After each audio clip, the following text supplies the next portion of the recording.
Cox is a guy he looks up to a lot. Do you see that in his game any? I really haven't watched Fletcher Cox like that. I mean, Zach has a lot of physically gifted traits, and he plays hard. He's a great teammate, first and foremost. He wants the whole defense to do well.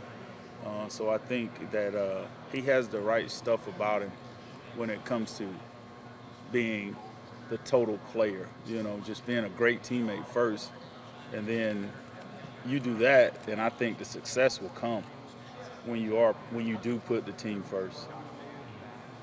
Jimmy, one thing we mentioned with Shane was just somebody was talking about how Zach's how big his ceiling is as a college player. Obviously probably going to be a first, second round draft pick come next April.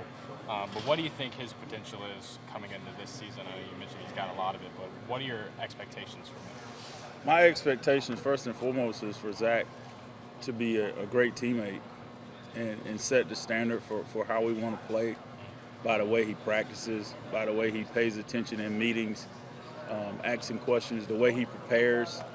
I think all those things coincide with being a really good player.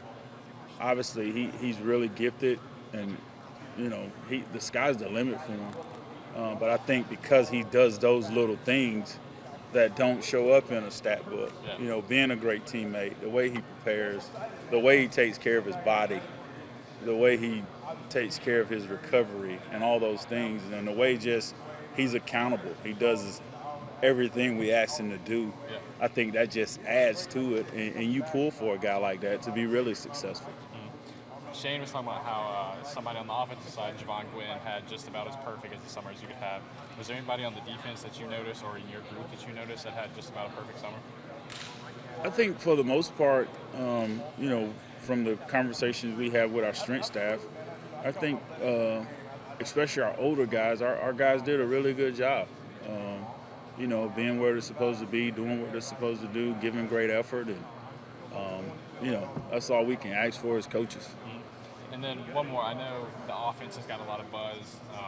I think it's safe to say more so than the defense has throughout this offseason. Is it something that you kind of a chip on your shoulder? Is just something that you keep in the back of your head where you kind of like having the defense be kind of under the radar coming into the season? I wouldn't say it's a chip on your shoulder. I think we've had a lot of guys recognized defensively this summer as well. My big deal with our room is just we go to work. We don't want to be sexy. We want to go to work. We want to get better, get 1% better every day, and just build every day and work toward that first game.